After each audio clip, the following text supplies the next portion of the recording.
Hey folks, check this out. I'm going to try and make this short and sweet. Listen, I got 7 tips when you go to hire an agent. I got 7 things that are going to help you make better decisions about who to hire. Okay, number 7, don't list with an agent who gives you the highest price.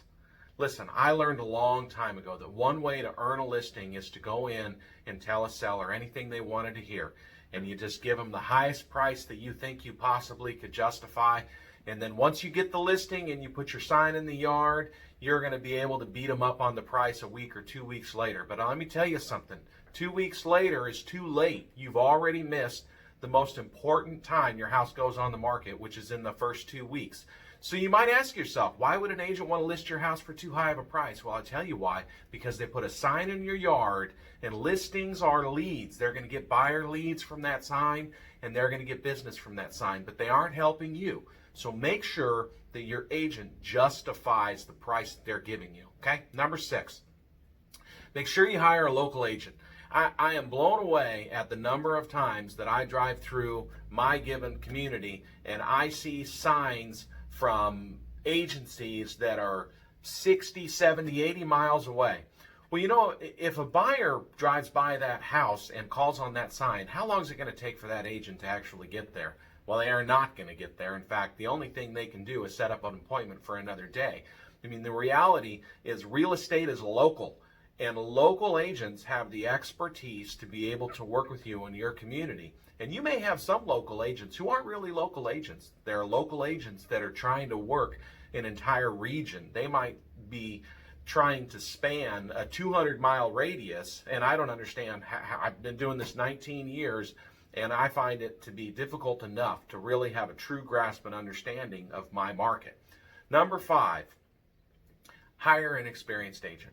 Now, I'm not talking about, just hiring somebody who's been in the business for 5 years or 10 years or whatever. You could hire somebody who's been in the business for 6 months. If that person has been in the business for 6 months doing business, there are lots of people who've been doing this for a long time and never do any business. So if you hire somebody who has a track record, who is regularly out there beating the streets, who's working the hours it takes to do the job, then that's an experienced agent. So you need to ask the questions and make sure that they have the experience to get the job done. Number 4, make sure you hire an agent who uses a professional photographer.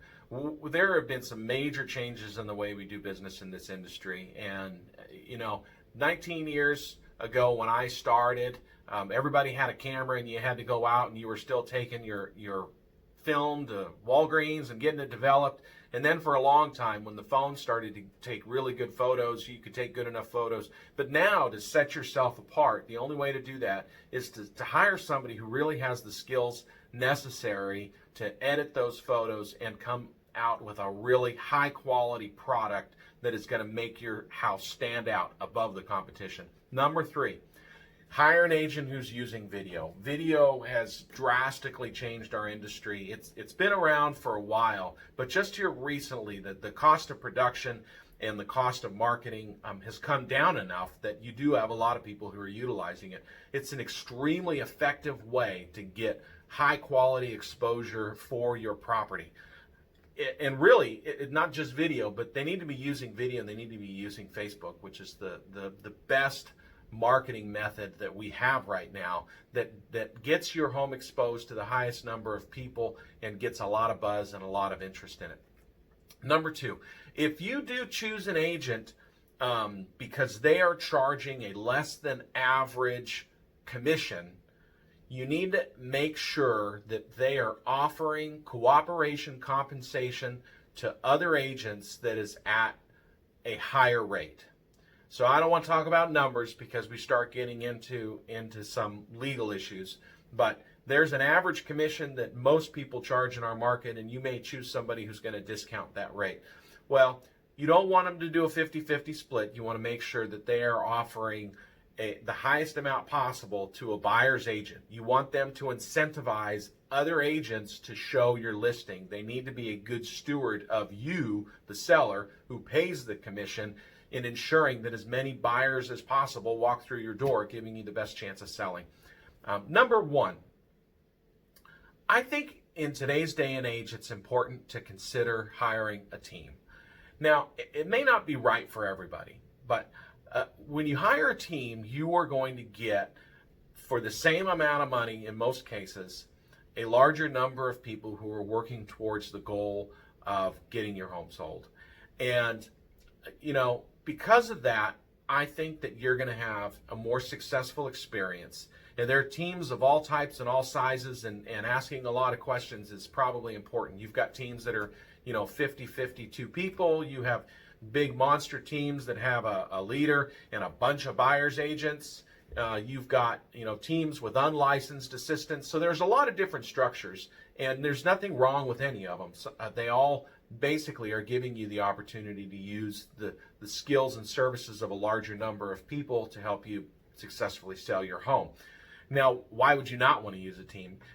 I've had people say that they don't like that every time they call that they may be talking to a different team member about issues or subjects related to their transaction. They may not want to have to talk to a transaction coordinator, or they may not want to have to deal with a different closing specialist or a buyer's agent with regards to the different parts and pieces and processes of selling their home.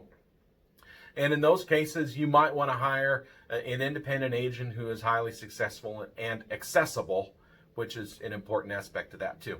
Hey, again, my name is Pete Spencer. I'm with Realty Executives here in Lebanon, Missouri. I would love the opportunity to earn your business and make it a great day. And the other thing is, I would love to visit with you about selling your home. I'm not a high pressure person. I'm not somebody who's going to come in and push you to list with me. I understand that a lot of people make a lot of decisions about who they're going to list with based on relationships that they have or previous relationships. And I know that oftentimes it can be a difficult decision. But one thing that I try and always do is offer people a perspective that's going to help them have a more successful experience. And I realize that giving a bunch of information to somebody that helps them have a successful experience that doesn't earn me any money, well, it seems counterproductive. But the reality is that my heart's in the right place, and I really care about the people in this town, in this community, and in this industry. Real estate is an important investment that you own, and liquidating it is a pretty big decision, and how you go about that is very important. So if I can help you in any way, don't ever hesitate to shoot me a message or give me a call, and I'm going to be happy to give you my time. Thanks.